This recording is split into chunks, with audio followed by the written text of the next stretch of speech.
آج جوان کچھ کام کرنے کے لیے راضی نہیں ہے، کہتا بس موبائل پر 1 گھنٹہ گیم کھیلو، اس میں تو بڑے مزے ہیں، 1 گھنٹہ کھیلنا ہے، اتنا پیسہ لگانا ہے اور بدلے میں مجھے اتنا ملے گا۔ وہ مچھلی کا شکار جب آدمی کرتا ہے نا تو آٹا ڈالتا ہے اور پھر اس کے بعد پھر اس کو شکار کرتا ہے۔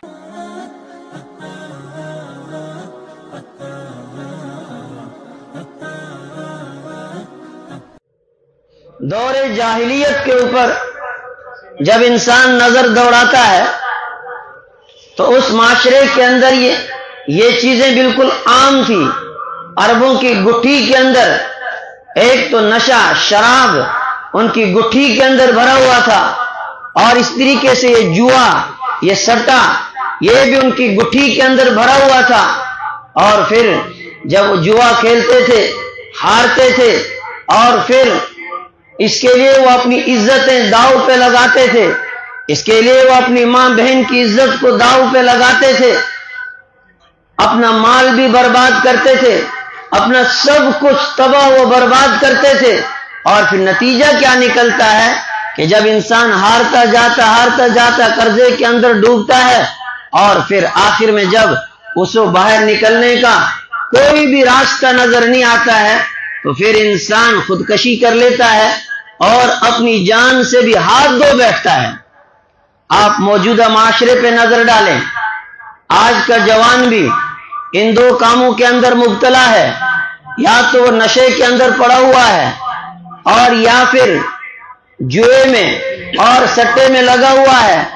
چونکہ دور قدیم میں یہ نئی ایجادات نہیں تھی اور آج تو یہ ساری چیزیں انسان کے ہاتھ میں ہے، اور آج انسان بند کمرے میں موبائل پہ طرح کی گیمز کھیلنے لگتا ہے اور اس میں وہ اپنا پیسہ لگاتا ہے اور پھر اس کو یہ لالچ بڑھتی رہتی ہے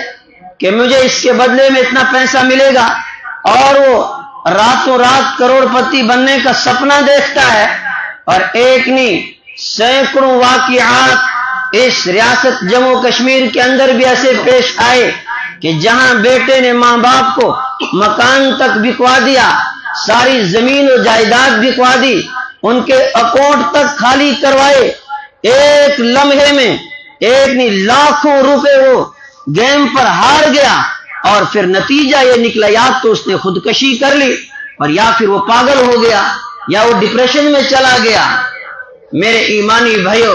شریعت نے تبھی ان تمام چیزوں کے اوپر پابندی لگائی ہے کہ جس سے انسان کو جسمانی طور پر نقصان پہنچے، جس میں انسان کو روحانی طور پر نقصان پہنچے، یا جس میں انسان کے مال کا ضیاع ہو، یا جس میں انسان کے وقت کا بھی ضیاع ہو، شریعت کے اندر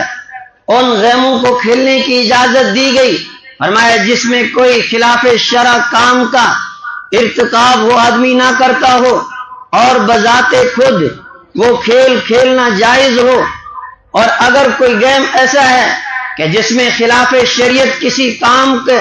مرتکب وہ ہوتا ہو، شریعت نے اس کو کھیلنے کی اجازت نہیں دی، یا جس میں انسان اپنا پیسہ لگا رہا ہو اور جوئے کے طور پر اس میں وہ کھیل رہا ہے، پیسہ لگایا، اگر جیت گیا اتنا پیسہ ملا، ہار گیا تو سارا کا سارا پیسہ اس کا ڈوب گیا، یہ سب کا سب حرام ہے۔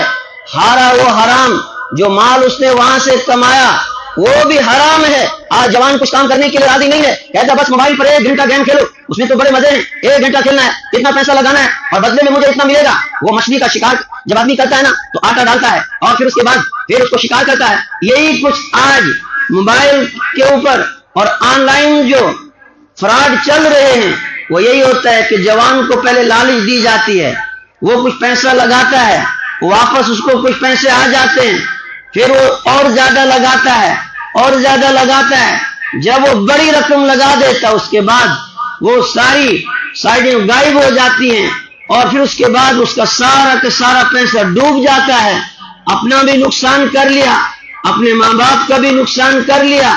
اور پھر وہ انسان پریشان پھرتا رہتا ہے اور یہاں تک کہ وہ خودکشی کر جاتا ہے۔ اسی لیے شریعت نے اس طرح کے کھیل کھیلنے سے منع کر دیا، اور صرف منع ہی نہیں بلکہ حرام کر دیا اس طرح کے کھیلوں کو۔ اور یہاں تک کہ اگر کسی کھیل میں انسان کا وقت ضائع ہو رہا ہو نماز کی اس کو کوئی پرواہ اس میں نہ رہتی ہو، وہ نماز بھی چھوڑ رہا ہو، دیگر کام بھی چھوڑ رہا ہو، اس پر بھی شریعت نے پابندی لگائی۔ ہاں، شریعت نے کہا کہ تم ایسے گیم کھیلو، ایسے کھیل کھیلو جس میں تمہارے لیے جسمانی ورزش ہو۔ آج ہم نے وہ کھیل کھیلنا ہی چھوڑ دیے جس میں جسمانی ورزش تھی یا جس میں انسان کا کوئی نفع ہوتا تھا، وہ کھیل کھیلنا چھوڑ دیا۔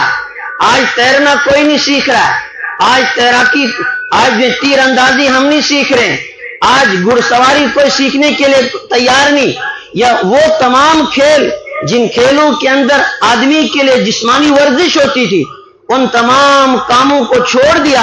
اور موبائل کے غلام بن گئے۔